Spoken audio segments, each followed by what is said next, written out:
The Podcasting Dead is available on iTunes, Spotify, YouTube, and SoundCloud.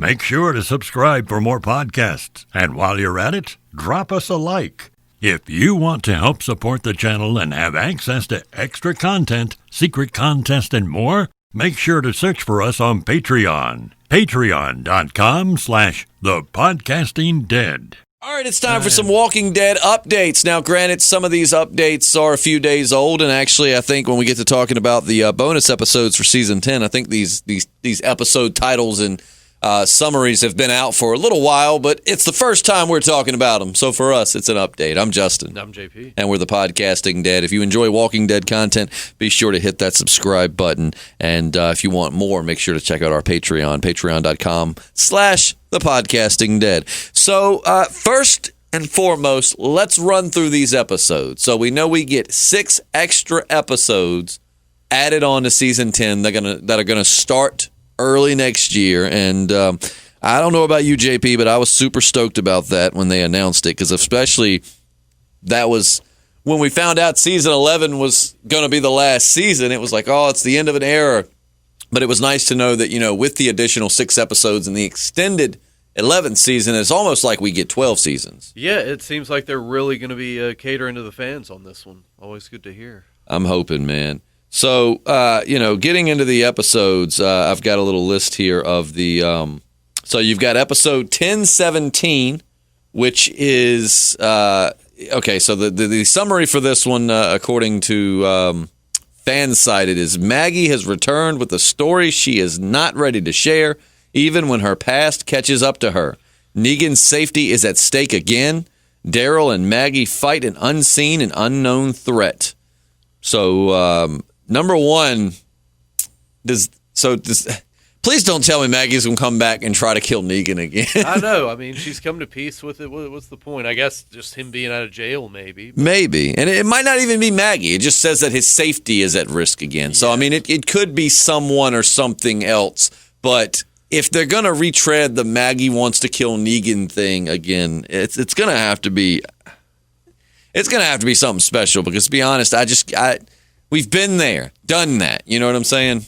Yeah, for sure. There could still be some whisperers out there. He's made a lot of enemies over the years, that's for sure. Oh, yeah, absolutely. And you're exactly right. It definitely could be some whisperers out there, seeking revenge for his betrayal. But I just, I don't mind Maggie having a problem with Negan being out. That makes perfect sense, that she'd be like, what the hell is he doing walking out? But if she just goes back into must kill Negan again mode, it's going to be a little, just a little, like, repetitive. Yeah. But I'm holding out hope. I'm excited. It's good to see her back, though. Oh, dude, yeah, I can't wait to see what she's been up to and, what story she has to tell. Episode 1018 is titled, and if I didn't say the title, episode 1017 is titled Home Sweet Home. Episode 1018 is Find Me, an adventure for Daryl and Carol turns sideways when they come across an old cabin. It takes Daryl back to the years when he left the group after Rick disappeared, as he relives a time that only the apocalypse could manifest. When you say Daryl and cabin, I get weary. And I hate to be negative Nancy here, because believe me, even if these episodes are boring, I'm just thrilled to get more Walking Dead. So I don't want to sound like I'm just coming out the gate like these are going to suck. And no, I think they're going to be awesome. It's when you love something, you hold it to a high standard. Oh, of course. So, don't think I'm sitting here, out the gate just trying to bash the show, because I'm excited to see what they're going to do. But, like, when I hear Daryl and Cabin, I'm like, no, I don't want to retread of the Daryl and Beth Cabin episode, because that's, like, my least favorite of the entire show. Yeah, and sometimes I forget, dude, that he was just out on the lam for like years after what happened to Rick. It's easy to forget those time jumps. Yeah, and I am excited about that aspect. I'm excited to see what Daryl was up to between Rick's departure and then when we picked up again in season 9B. Daryl had been out there for years looking for Rick. I guess looking for his body. That still just cracks me up when we're talking about like 2 years ago. Like, what does he think? He's going to find Rick like chilling in a tent? I'm still mad, Daryl. Yeah. Leave me alone. Oh, man. You lied to me, Daryl. Told me you was going to get me back, but you didn't. I got stabbed. Oh. Rebar's blunt. It hurt. Yeah, dude, getting impaled in general sucks, but rebar, yeah, I had to see Shane. yeah. That was awkward. Anyways, I don't know why Rick's voice is morphing into like Alex Jones. I'll forgive you, Daryl, if you take some brain force. He won't regret it. As we go to episode 10 at 19, the episode title is One More, and Gabriel and Aaron search for food and supplies to bring back to Alexandria. Small tragedies lead to bigger tragedies as faith is broken and optimism is fragmented when they're put to the ultimate test. That's a cool team up, Father Gabriel and Aaron. Yeah, that could be cool. I wonder what they mean, though, by small tragedies lead to bigger tragedies. I don't know, man. Maybe. I mean, I'm wondering, like, I wonder what kind of state they're left in after the Whisperer War. I know. You think we might see a big death, even though they're building up for the last season? Man, we need to. Like, it's a lot of these characters I don't want to see go, but I still. And a lot of times, when I repeat myself, dear listener, know that I'm aware that I'm repeating myself. But a lot of times we get new listeners on each podcast that I know might. I don't want to assume everybody's listened to our podcast. But, I had said back at the season 10 finale, Gabriel should have died. Not because I dislike Gabriel. I really love his character arc. He's come a long damn ways. But that was just perfect. Like, Gabriel started out as a coward on a rock begging for help, and he goes out fighting whisperers and enemies like a boss. You know what I mean? That was the perfect end for Gabriel. But it's almost like they're really scared to kill off anybody big who's not a bad guy. Yeah, I guess they want as many main players going into the last season as they can have.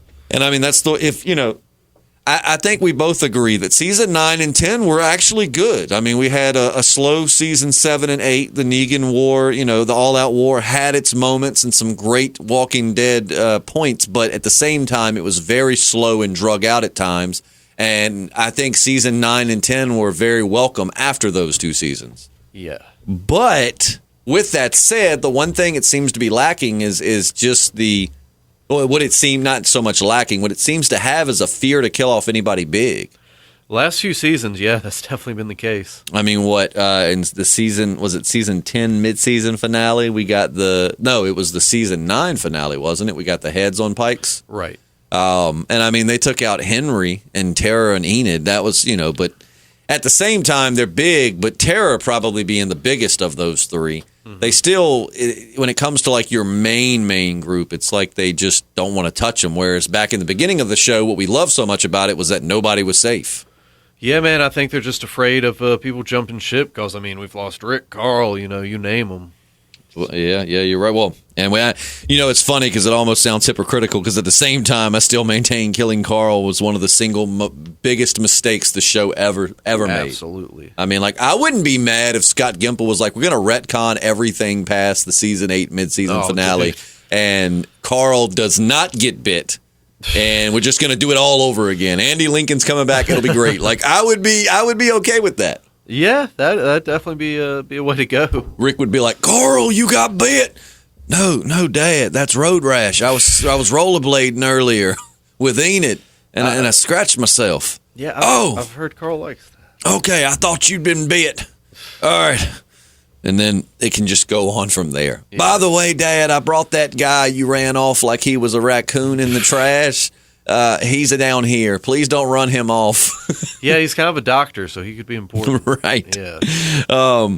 Not that we haven't had great moments since then, but I still think that was the dumb. I mean, I almost dare say killing off Rick would have been not as dumb as killing off Carl.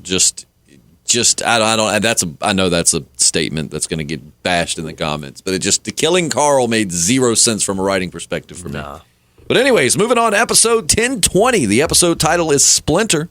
And Eugene, Ezekiel, and Yumiko and Princess are captured and separated. Princess struggles with the memories of her traumatic past and tries to escape one way or another with the help of Ezekiel. Now, that's an episode I'm looking forward to. Oh, same here, man. Anything with the king. And I didn't even realize, when we got into that, I hadn't even thought about them. That's what sucks, because I really was interested in their story. And it's 1, 2, So I mean, it isn't until the 4th. Excuse me. So 1, 2, 3. Yeah, it isn't until the 4th of the new 6 that we get back to, I guess, what's happening at the Commonwealth. I'm interested to see Princess's past because we got some time, but we really didn't get much of her past in the comic. No, we didn't. Not that I remember. If so, it wasn't a big part of the story. It might have been like little mentions here and there. But so it'll be really interesting to see what kind of trauma Princess has struggled with because I really like the way they put her on the show. Yeah, dude, she's definitely my favorite new character they've added in quite a while. Well, not the way they put her on the show, but the way they've written her on the show. Oh, yeah, I think. Great adaptation. And the actress that plays her does fantastic. Like, I really can't think of any better live-action portrayal of how I imagine Princess when reading the comic than what she's doing with the character. Yeah. Moving past that, episode 1021. It's called Diverged. Daryl and Carol come to a fork in the road and head their separate ways. Oh, snap. Each going into their own type of survival mode, the easiest of challenges becomes much harder. Will their individual journeys be the tipping point needed to mend their friendship, or is the distance between them permanent? Well, being we know they're going to get a spinoff show, I guess we know the answer to that. Yeah, you think Carol's going to be hallucinating Alpha all over again? I don't know, man. As long as she's not going through, I don't want to kill people, right, but I got to kill people struggle because I like Carol and I really like Melissa McBride, but I really get tired of Carol's constant, I don't want to kill anybody else, but then I'm going to kill, like, oh my God. Like the Morgan Jones syndrome. Pretty much, yeah. So I don't know. And I mean, her struggling with the loss of Henry, that's perfectly understandable because I've never lost a child, but I can imagine that losing a child is something that never goes away. So I don't mind it being her dealing still with the loss of Henry, and Alpha haunting her really wouldn't still bother me because I imagine that's something that'll stick with her for the rest of her life. So that don't bother me. I just don't want to get into another I don't want to kill people anymore, even though they're trying to kill me and giving me every logical reason to kill them. Yeah. I'm tired of killing people, as long as we don't get that. But my thing is, as far as we know with the Daryl and Carol spinoff show, we don't know exactly what point that's taking place, right? Like we some speculated it could have been in the gap, some of the missing parts and some of the time jumps. But I think a lot of people were saying, no, it's going to continue on after the show. I hope so, man. I don't want some kind of weird, middle of the road story. I don't want some flashbacks that we already know exactly what's going to happen. Yeah, dude. Yeah. And something like Game of Thrones is fine because of the prequel episodes the prequel show they were going to do was going to take place like 1,000 years before the show. So there's lots of space there. But when you're talking about a few years and we know eventually where the roads lead, I would much rather see them continue. Because if you go past the show, then that leaves open the opportunity to see what other characters have been up to somewhat continue the show without having to outright continue it in the same way. So I would like for it to be after. But if it is going to, in fact, take place after The Walking Dead, then we already know the answer to that. They're going to mend their friendship. Yeah. I can't imagine it's like, Carol, I hate you, but you want to go off with me? That'd be a little awkward. Okay, fine. At least if I'm with you, maybe I won't kill anybody else. Oh, I'm just playing. I love you, Daryl and Carol. And then we arrive to episode 1022, which is the last of the 6 that are being added to this season. And I think we're all excited for this one. The title, Here's Negan. Oh, yeah, that's going to be the cherry on top. Yep, Carol takes Negan on a journey hoping to minimize the increasing tension. Negan reflects on the events that led him to this point and comes to a conclusion about his future. Oh, my God. That sounds incredible. You think she's going to make him look at the flowers? No, God, I hope not. Yeah. I don't want to kill anymore, but I got to kill you, Negan. I certainly hope not. But that's interesting. So it's 6 episodes later from the Maggie we were talking about in the first episode, and it still talks about the rising tension. So I'm perfectly fine, like I said, with Maggie coming back demanding Negan be jailed. That I can understand. But you already had your chance to kill him. You wanted to kill him. And, then again, going against what I've said, maybe that's what it is. She was perfectly content with not killing him because he was miserable and suffering in the jail cell. You know what I'm saying? So maybe what it is her seeing him out So I don't know. Maybe I was a little too hard on that when we first started talking about it because, I mean, yes, it's a retread and it's kind of like, from a narrative perspective, we've been there, we've done that. But from a, logical point of view, it makes sense that what she was content with was him sitting in that cell having nothing to do but think about what he's lost and think about where he's at. And he just has to her, it wasn't so much that she forgave him or necessarily moved on. She just realized that in that cell, he was in hell. She still probably hates him, but in her mind, he was suffering a fate much worse than death because he had to live with himself in that little cell for the rest of his life. And, I think we kind of perceive it as like Maggie somewhat forgave Negan and just moved on, but it's like, no, she probably still has nothing but hatred in her heart. But she was content because he's suffering and sitting in a jail cell and just a shadow of his former self. But now he's got a haircut and he's got his beard trimmed down a little bit and he's out and about doing his thing. That hatred could come right back full force. Yeah, it's definitely going to open up some old wounds. So I don't know. That I take it back. That might not be. I mean, I do hate retreading things we've already been on, but at the same time, if the writing is right, that could be very interesting. Yeah, it could be. Could be some good drama. I hope so. But speaking of Here's Negan, I found an interesting article on comicbook.com where Angela Kang and some other folks on the show were talking about Here's Negan and the incredible performance and chemistry between Jeffrey Dean Morgan and his real-life wife, Hillary Burton Morgan, who's actually playing Lucille. Yeah, and they look like a lovely couple from the image I saw. I'll tell you, did you ever get it? I don't think you did. I think we've talked about this off the podcast. But you never got a chance to watch the the little mini Jeffrey Dean Morgan show, did you? No, I never did. Dude, that was so good. It was like something with the Morgans. Our listener Seth Scott told me about it, and I watched it. It came on Fridays, and he would have guests from The Walking Dead on there. But it was like basically back when lockdown was in full force and, people were stuck at home. And it was a really, really good show because Jeffrey Dean Morgan's just a very entertaining guy. And, he had like Michael Cutlitz, who played Abraham on this show. He had he had a lot of people from the show. I think he had Michonne on at one point. It was really good. But anyways, I saw like 2 or 3 episodes of that and really, really enjoyed it. But usually Fridays, I'm either super busy or I'm passed out by 9 o'clock. Right. So I didn't get to see all of them.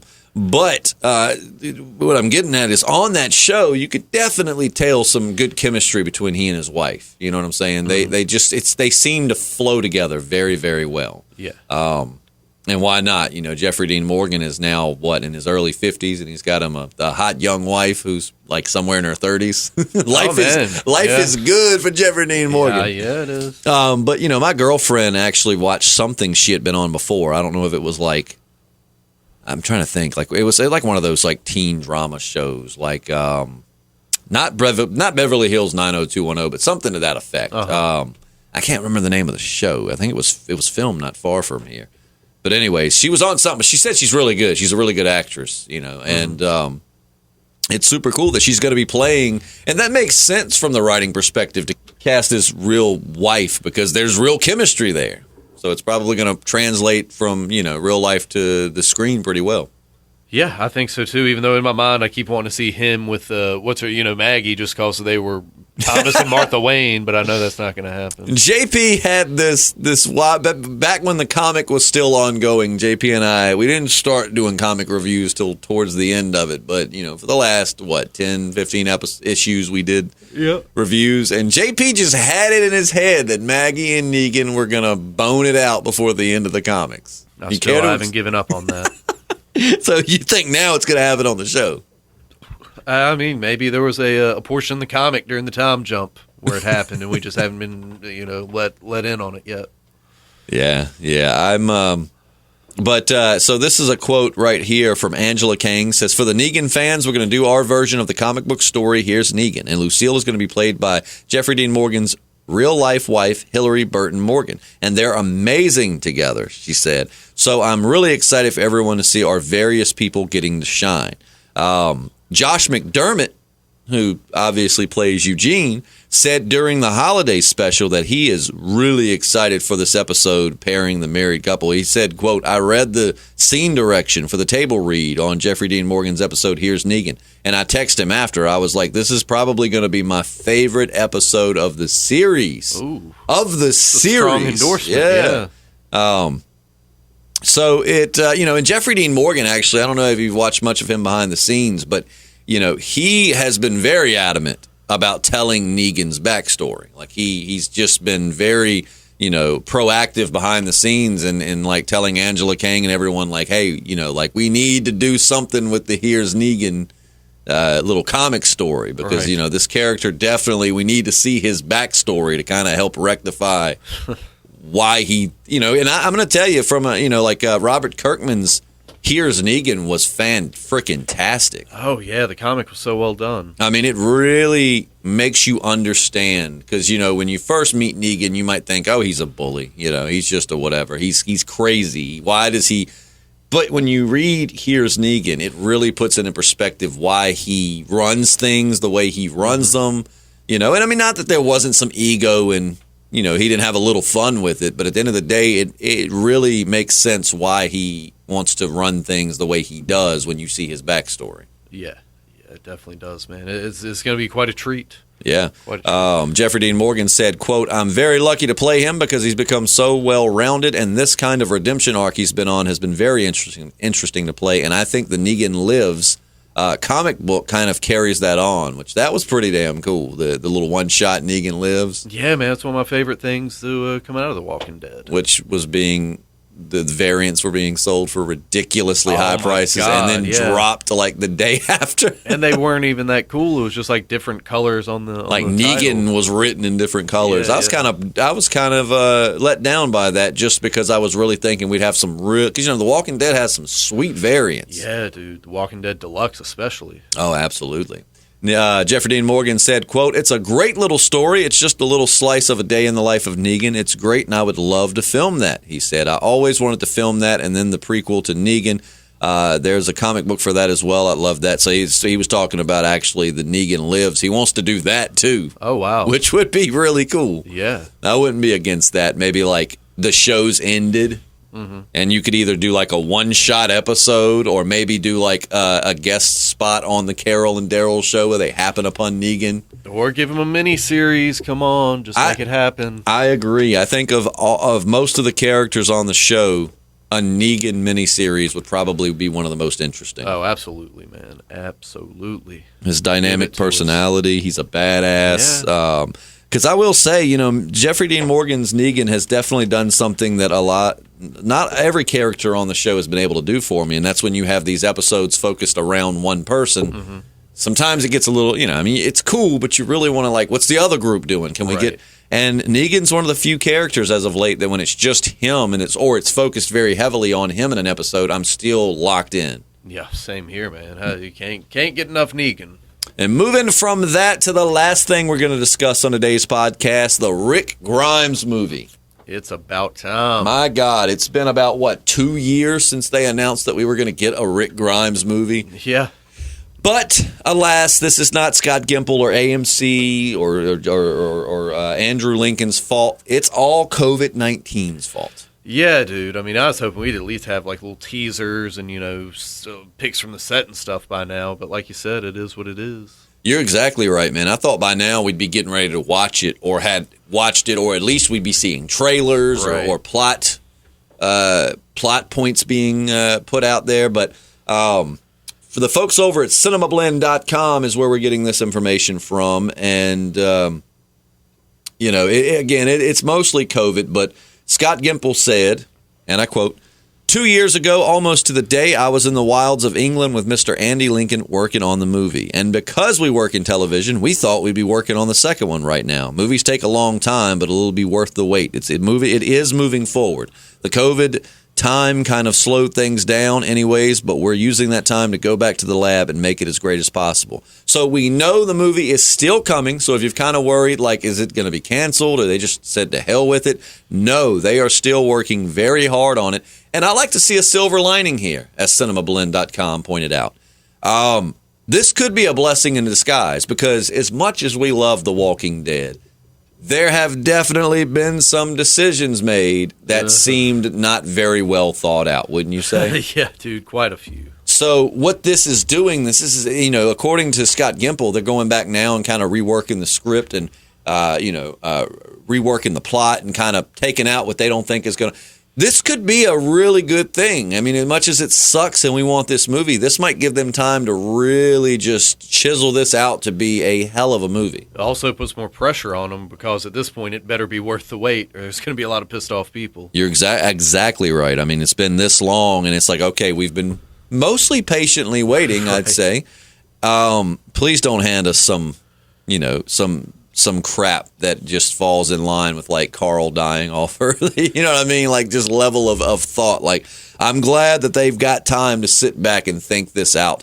And it's interesting because, Andrew Lincoln has played Rick Grimes for 10 years. Oh, that's wild. But up to this point, it's only been like 5 years for Rick, like in the story. Oh, okay. Now, granted, of course, there was another like 6-year time jump and all of that. But we're talking about, they say the movie, according to Cinema Blend, is going to take place like pretty much right after Rick leaves.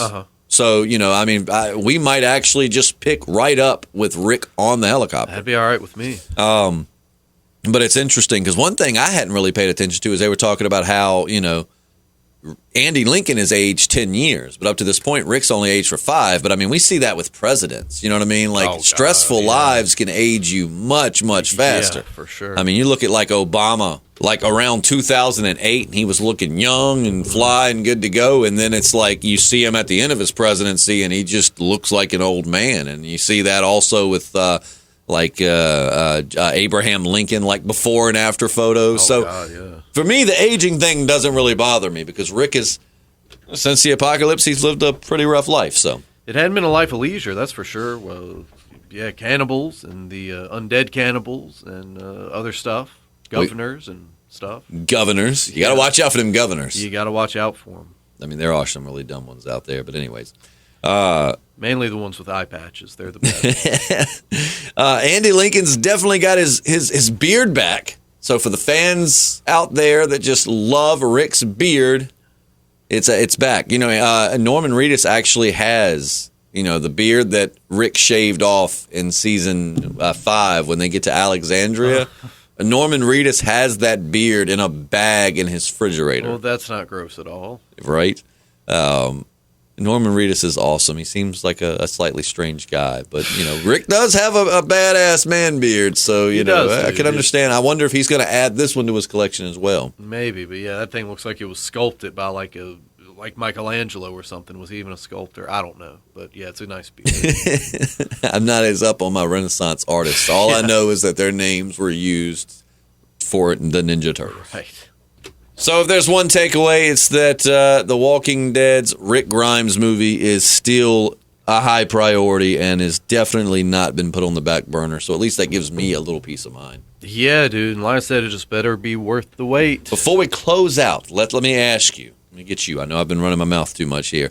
What do you want to see from the Rick Grimes movies? Like, what do you like? Just think about it. Like, what are your expectations? What is it you want to explain? What do you want out of those? Well, I mean, like we said, I want to get like a clear, resolute, believable reason why he hadn't went back to Alexandria.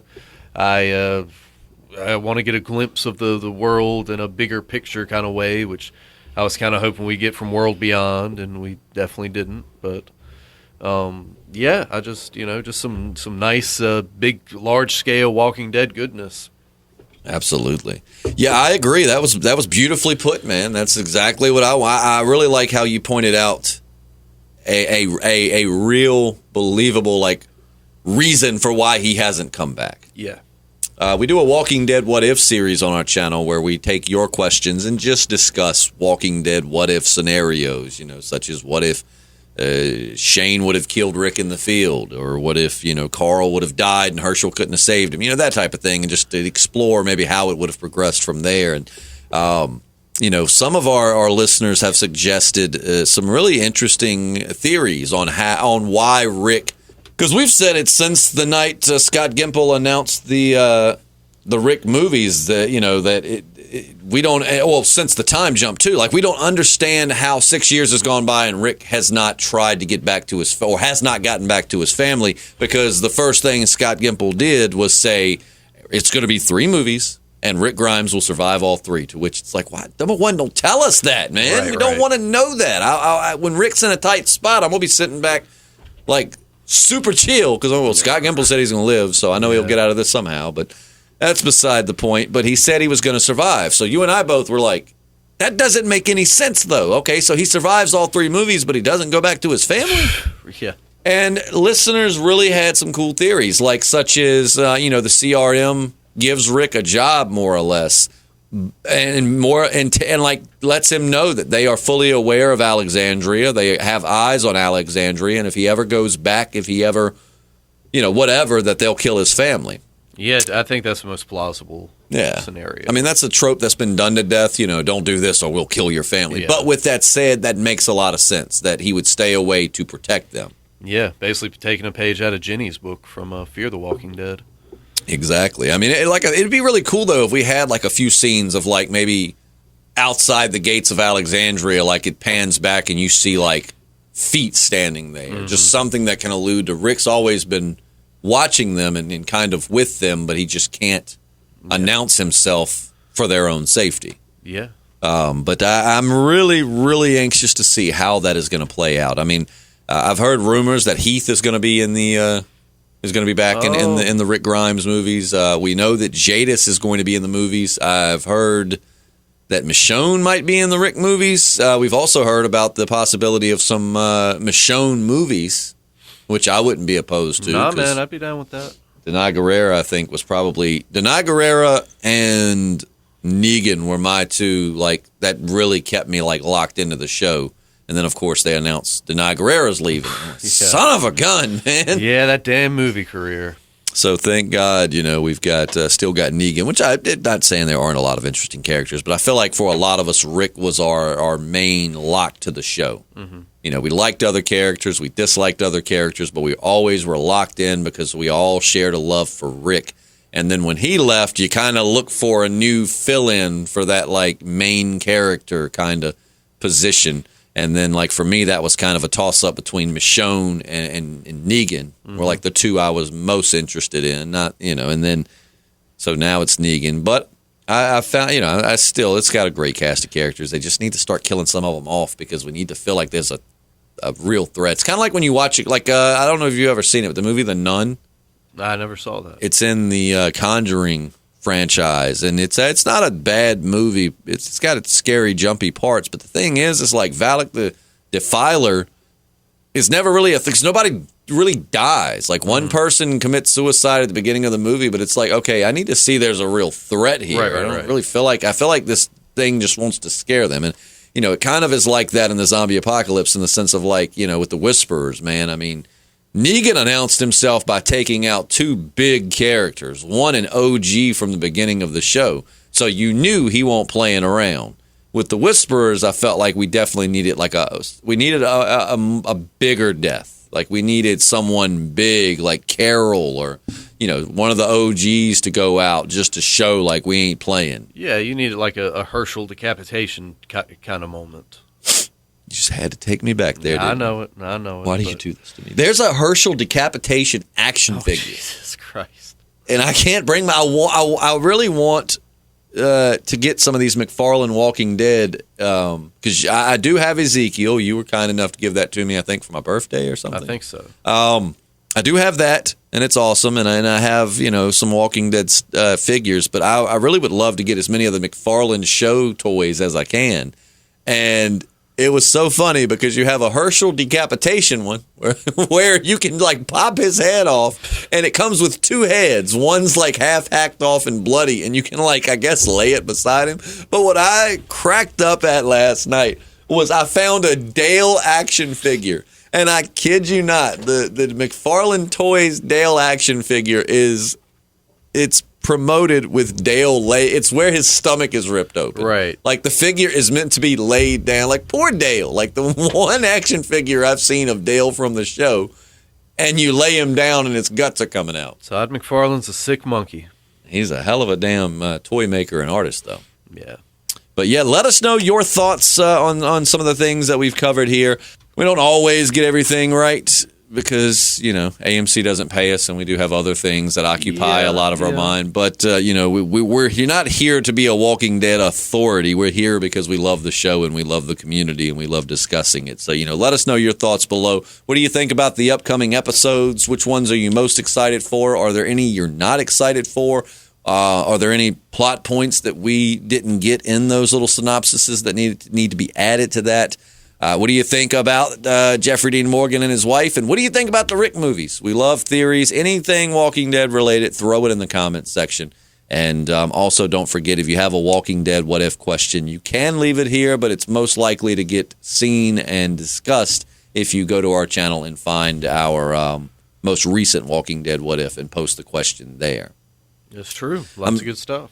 I'm super stoked because the Monday after Christmas, we're going to have 2 guests on the podcast, and they are both listeners. I know one has been listening for a long time. I think his buddy listens some. I'm not sure. Tommy, if you do listen a lot, leave something in the comments section. But they're going to be with us, and that's going to be a Walking Dead What If Monday. So we'll be discussing Walking Dead scenarios with other big Walking Dead fans. Yeah, it's going to be fun, man. So I don't know that we've ever had, have we ever had 4 people on this podcast? I don't know that we have. So that's going to be something new. It's going to be exciting. Yeah. Maybe even Julius will pop in. Don't get my hopes up. I'll try not to.